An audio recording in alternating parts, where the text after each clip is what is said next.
What happens when one man tries to watch all of the horror films of the 1980s? Well, we're about to find out because I'm your host, Josh Spiegel, and this is the 80s Project.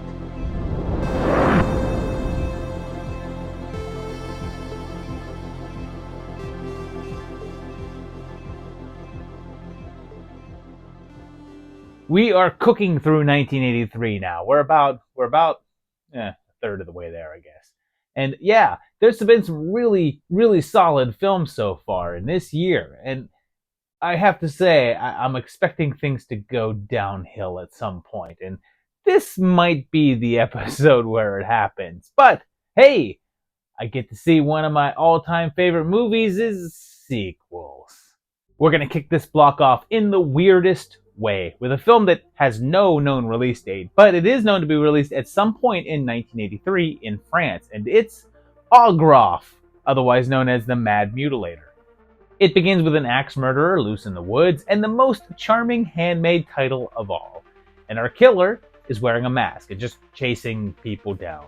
And this woman only gets away to encounter some pranksters. Fais de la marche à pied, banane, ça te fera du bien.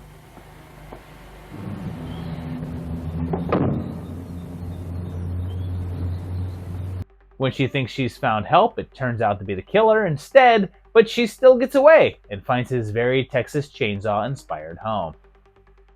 She then makes sure to show some blood directly to the camera and gets captured yet again. Like, lady, he's not even moving that fast. Then we're introduced to another woman out there who has also randomly stopped in the middle of nowhere, and I should point out that there's only been about 4 lines of dialogue up until this point. The killer then basically just attacks anyone that's out in his woods with some fun, low-rent gore effects. And I love that he sets this guy on fire, and the dude is nice enough to just stay still and let him do it. Oh, but then he goes back and kills the other woman, just in case you thought that she was the main character. Which would be a fair assumption considering we watched him chase her around for 15 freaking minutes. And by this point, it's now a third of the way into the film. And what? This isn't weird enough for you yet? Well, how about if he acts like the axe is his penis?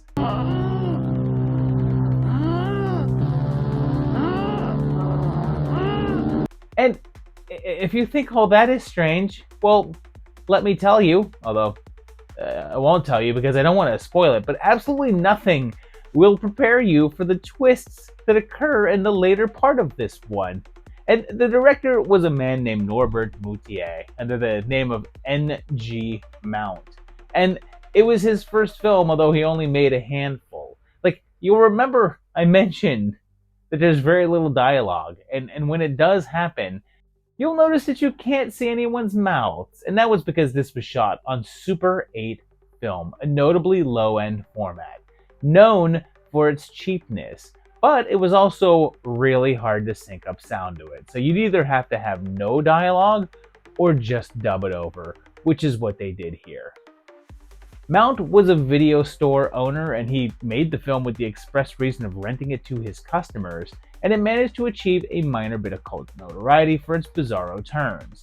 And then, just when it's hit its peak of strange, Dr. Orloff himself, Howard Vernon, shows up as a vampire. Yes, you heard that right. And I like this silly crap. I give it a 3.5. It's terrible, but oh so entertaining in a shoestring budget way, and it's certainly not good. But I do enjoy watching it. Its significance is just a 1 though, since it's very obscure and never really spoken of, with only a Vernon cameo in terms of name value. Should you watch it? If you're a fan of backyard horror, then yes. If you're in the mood for an actual movie, then probably not.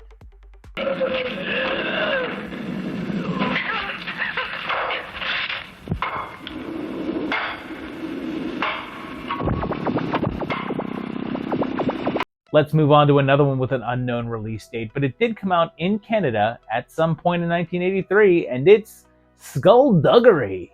And we know that because the opening track tells us so.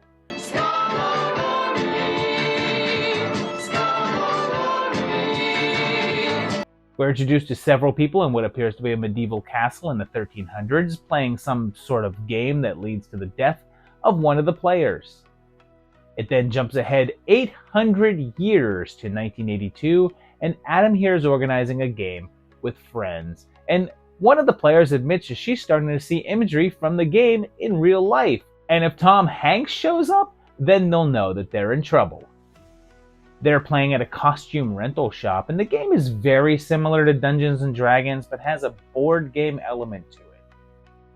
Later on at a theater performance, some sort of magician appears and plays pranks on people, and he does a show. And after what seems like a really long time watching these performances, the Magic Man does something to Adam that makes him stalk and try to kill one of his fellow players. He starts to think that he's actually a warlock and seems to possess actual powers as well, making snakes appear, although it's hard to tell if what he's seeing is real or hallucination. Oh, there's also this guy who walks around, and he has a tic-tac-toe board on his back, and as the movie goes on, it gradually gets more filled in. Meanwhile, the magician guy is building this puzzle throughout the film, and each time Adam gets a mission in the game, he enacts it in real life by killing someone. And this is one of only 2 films by Oda Richter, who both wrote and directed this, and their only other film was a 1987 comedy called Oklahoma Smugglers. This was during the era that people were all up in arms about Dungeons & Dragons and how it was going to lead kids into becoming Satanists or whatever, and is clearly capitalizing on that. Except here, they're combining it with a slasher theme to really jump into the current horror film trend as well. It was released under the title of Skullduggery, but also as Warlock, not to be confused with the Julian Sands version, and also Blood Puzzle. Under any title, it wasn't much of a success, but did get some action on the home video market, even if it never really rose above low-level cult fame.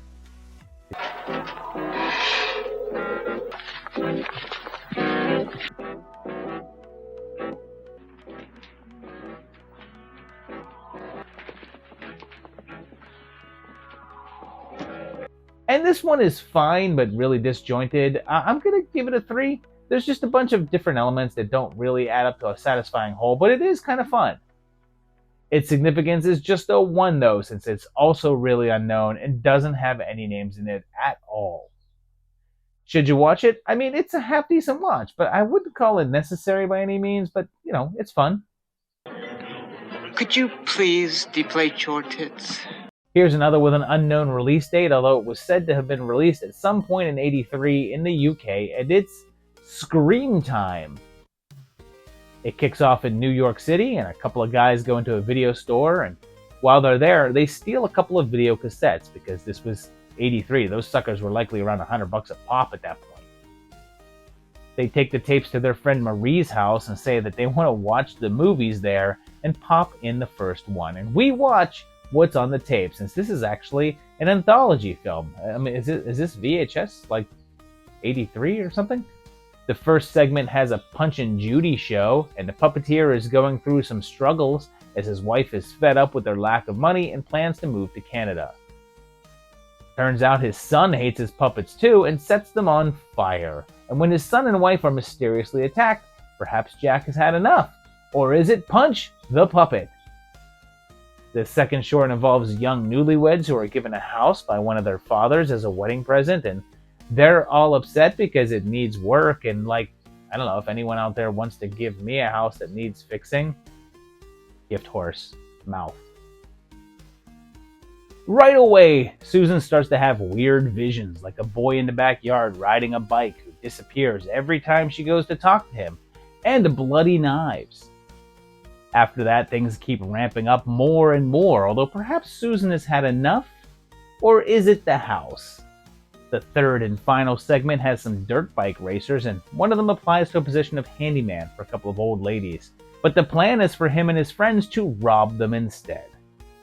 The women tell him that the grounds are protected by fairies, and when his buddies show up to do the job, well, those ladies may not just be telling stories.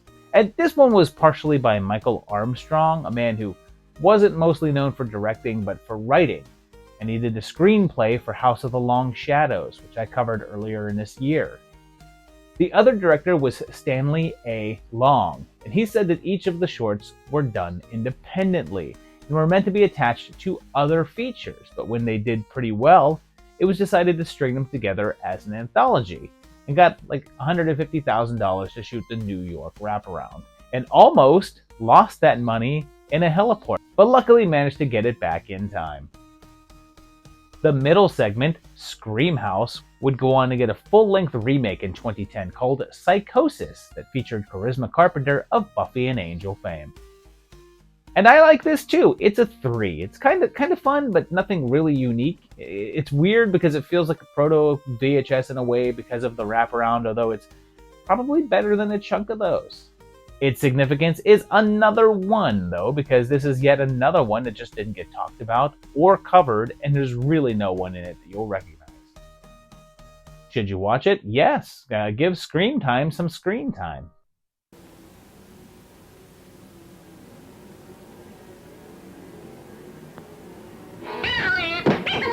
Okay, this next one seems like it may have had a screening in Los Angeles in 1981, but it got a regular release in July of 1983 with no date stated, and it's Spaceship, or The Creature Wasn't Nice. It's on a spaceship called the Vertigo, and Frank Drebin is on board, as is Beef, Shirley Feeney, and John Steed. They discover a mysterious planet, and when they learn about the creatures that used to live there, they use some stock footage from an old TV show called Spectre Man, an Ultraman clone. They land and, while exploring, find a tiny living gob of goo that they bring back onto the ship to study.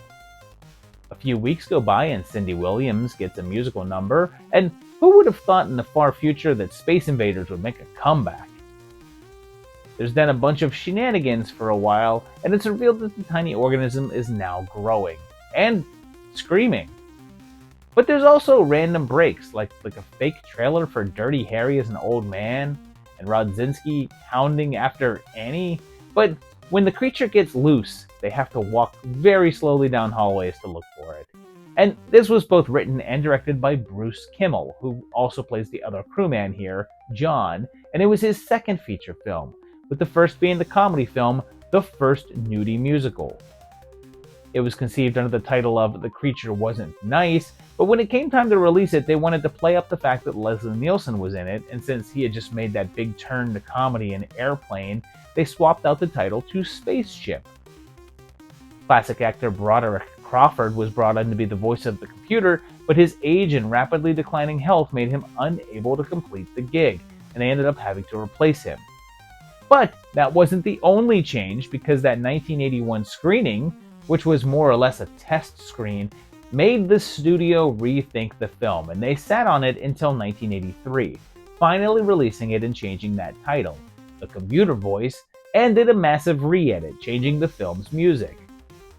Later on, when released on DVD, they changed the name again to cash in on the success of Naked Gun and retitled it as Naked Space.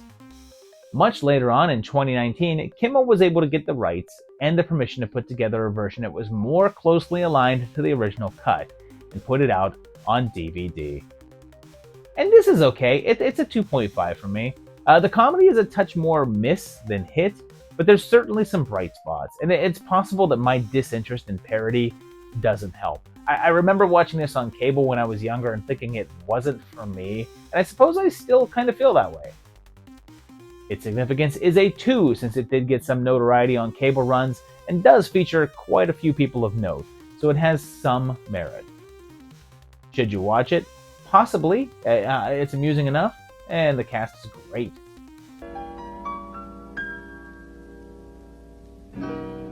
I want to eat your face. Okay, so this next one was released on video in the UK in July of '83, but it didn't make it over to the US until January of '86, but it's a little number called Play Dead.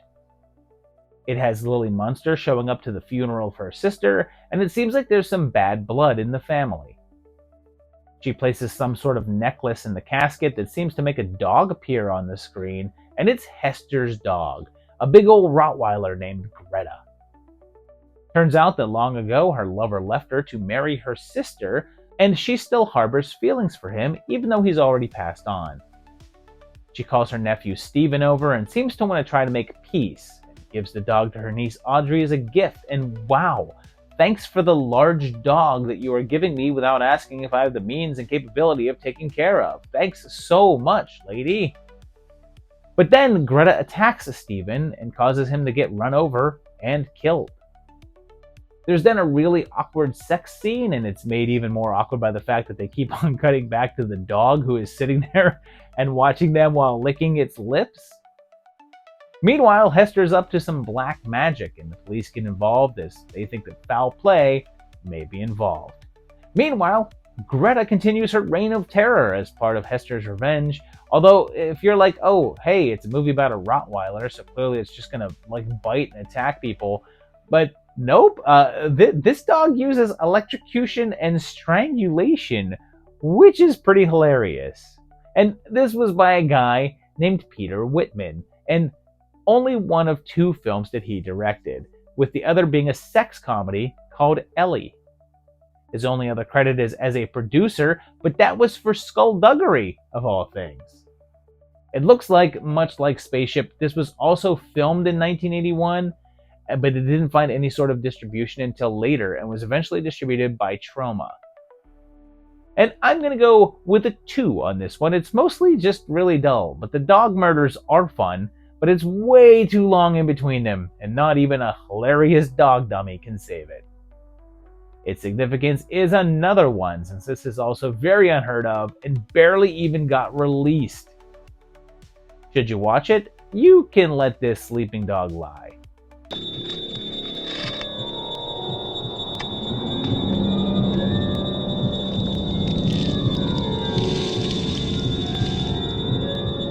If you're hungry, I could make you a sandwich.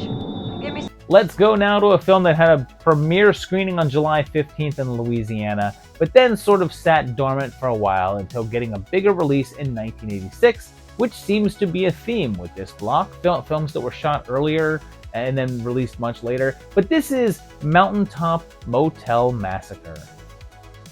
We're told that Evelyn was released from the asylum in 1981, and she's now living on a farm, chopping up critters. Her daughter Lori is up to no good though, and is summoning up spirits in the basement, which makes Evelyn freak out a bit and accidentally kills her. She's able to convince the police that she had nothing to do with it, and she's clearly still in shock over the incident. There's several cabins on her property that she rents out, and there's a reverend staying there with a new tenant named Crenshaw. Then, newlyweds Vernon and Mary get a room. A couple of young ladies have their car break down and get a lift with a guy who claims to work for Capitol Records. And things kick off when Vernon gets bitten by a snake. And there's also rats around and lots of roaches, so it's a good thing that Yelp wasn't around yet, or else I'm thinking this place would be getting a 1. And this guy is way too calm to be waking up literally covered with roaches. But then, when the storm knocks down a tree that blocks the road, Evelyn starts the massacre at the Mountaintop Motel. So, this one was both written and directed by Jim McCullough Jr. and was only his second feature after a 1977 comedy called Charge of the Model Ts. He'd only do a couple more features after this, but one was the slightly infamous The Aurora Encounter, as that movie featured a child with progeria, and his Make-A-Wish Foundation request was to be in a movie, so they made him one and made him an alien. This one was originally just called Mountaintop Motel, and that's the title that was initially created under when it played in '83. McCullough would then release it again independently a year later as Horrors at Mountaintop Motel as well. But in '85, New World Pictures picked up the film for distribution and shot a new gory ending and added the massacre to the title. It would end up getting some mixed reviews, mostly negative, but would end up becoming a regular on video store shelves in the year to come. And I'll give this one a 2.5. It has some nice atmosphere and distinctive characters, but it's pretty dull for a long portion and takes too long to get to the point. Its significance is a 2, since it did get a lot of spots in the VHS market, but never really got that known. and didn't do much to impact the genre or launch any careers. Should you watch it? It's probably worth one night at this motel.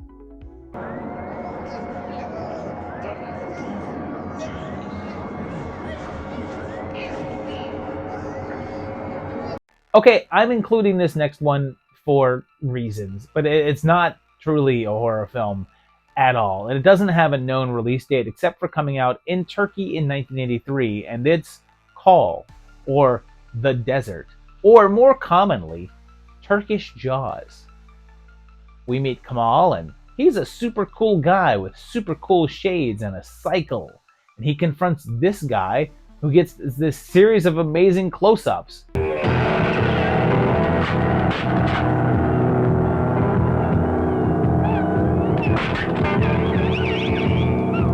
Before Kemal just strolls in and shoots him in the head. He then starts taking other people out, set to the eye of the tiger for some reason, and that reason is lax international copyright rules. But then there's a chase and a fight, but not really a plot, like at all. The police are after Kemal because he's just killing people, and everywhere he goes, a bunch of dudes just want to fight him. He boards a boat, and what the hell? What the hell is this?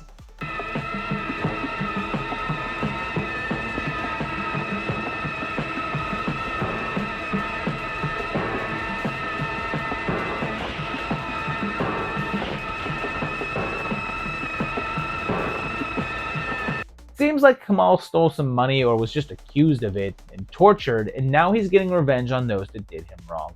And yeah, like I pointed out, this is mainly just a crime thriller, and there's not much horror to it. And since it's mostly on this boat, why did they call it The Desert? Well, supposedly the title was meant to be The Blue Desert, like the ocean is a big blue desert. But when they had posters made up for it, the printing company didn't understand what it meant because deserts weren't blue, so they just shortened it to The Desert. But afterwards, they realized that they didn't have enough money to change it, so they just went with it and called the movie The Desert. I have to say, though, I'm not totally sure that I believe that story, because why would they have to pay for new posters? Like the printer decided to change the title of the movie on his own. Just say, like, hey dude, you made this mistake. Fix it. But I guess Turkish rules on things like this are different. I don't know. But let's get to the whole Turkish Jaws thing, because that's how this one is mostly known in the US, particularly on bootleg versions. Towards the ending of this movie, and I mean in like the last 10 minutes, Kemal is captured and tossed overboard, tied to a wooden plank. While drifting at sea, he's attacked by a shark. And when I say shark, I mean this hilarious thing. It does not appear to be Jaws-sized or anything. It's just a regular shark, but it was enough to earn this one the distinction of being called Turkish Jaws.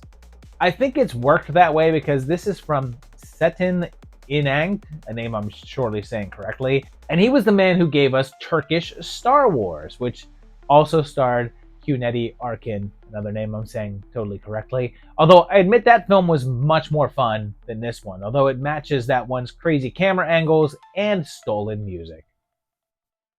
And I'm just going with a 1.5 here. Like, sure, it's silly at times, but it's taking itself way too seriously, and it's just not as enjoyable as you'd hope. Its significance is just a 1, since it's not like people have seen this outside of its native country and people enamored by the phrase Turkish Jaws. Should you watch it? You can pretty easily pass on this one.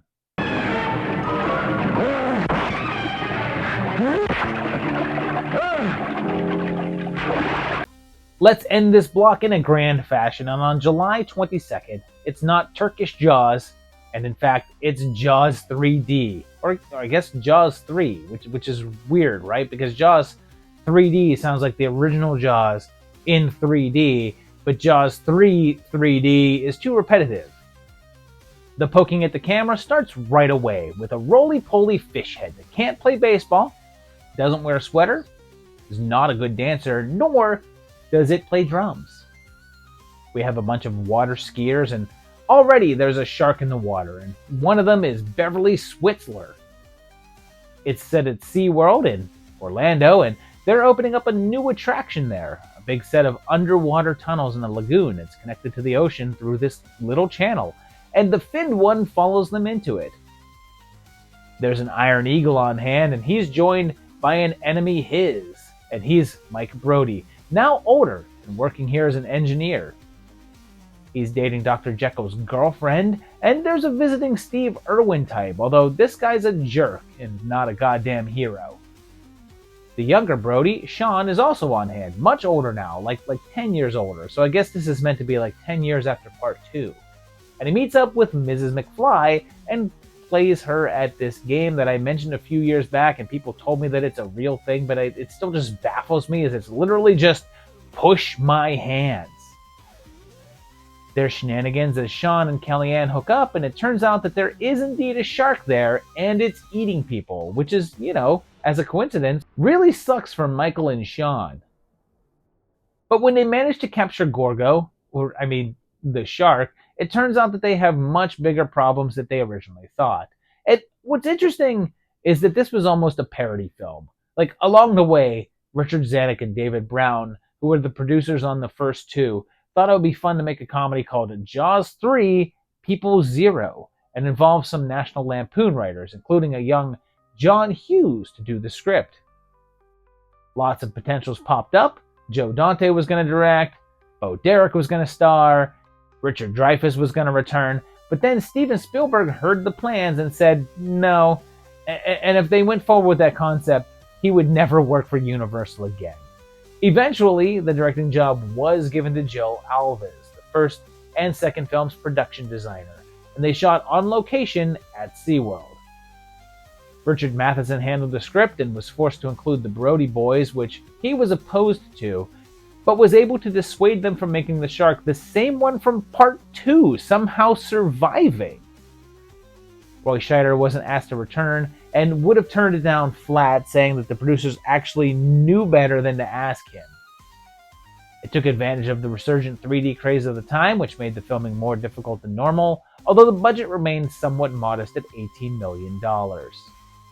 The reviews were not kind at all. The setting was criticized, the 3D was ridiculed, and the increase in cheese stood out as compared to 1 and 2. It was even nominated for 5 Razzies, including Worst Picture, Worst Director, Worst Supporting Actor for Lou Gossett Jr., Worst Screenplay, and Worst Newcomer for the Dolphins. That didn't stop audiences, though, since the film had a killer opening weekend and went on to earn $88 million, although that was a pretty big drop from its predecessors, and it was still a big moneymaker. Oh, and I can use this spot to solve a mystery. But way back when I covered this movie in another video, I pointed out this guy wearing a t-shirt that said, "Let a gargoyle sit on your face," which seemed pretty random and bizarre. But it was pointed out that this was likely an ad slogan for gargoyle sunglasses. Which, yeah, sorry that mystery is solved, because that's way less fun than just a random guy hoping for some entertaining sexual encounters with a freaking actual gargoyle. Oh, and Gossett's character was meant to die in the end, eaten when the shark crashes through the glass, but the producers were so happy with his performance that they changed the script to have his nephew eaten instead. And one last thing, because it's not something people talk about much, but the character of Fitzroyce's death scene is very well done, and his assistant's reaction to the news that he didn't make it is probably better than you'd expect out of Jaws 3D. Didn't come up! Come on, you bleeding bastard! Answer me! Philip, pull the pin! Pull the pin, Philip!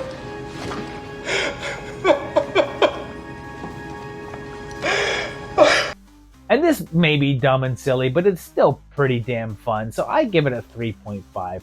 Granted, I'm just partial to this series in general, so I enjoy it, but just not nearly as much as the original or part 2.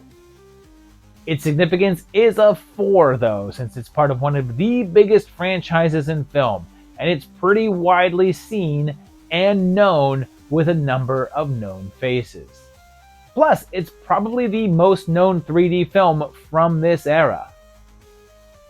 Should you watch it? If you like big shark movies like me, then yes, of course you should.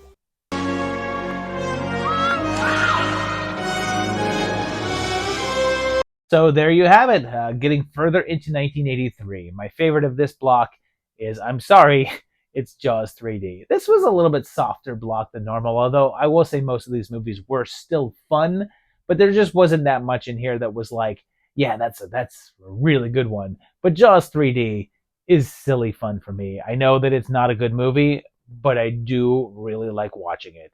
Let me know which of your favorites of these is in this block down in the comments down below. Let me know which of these you've seen or which of these you'd now like to see, because there's quite a few in this one that were not widely seen. So tell me which of these you want to seek out in the comments below. If you liked this video, hit that thumbs up button, hit that like, hit the subscribe if you're enjoying the channel, and go to my Patreon page at patreon.com/movietimelines and help support this. And we are going to keep on going. Yeah, we've got a lot more to cover in 1983 right here on the 80s Project.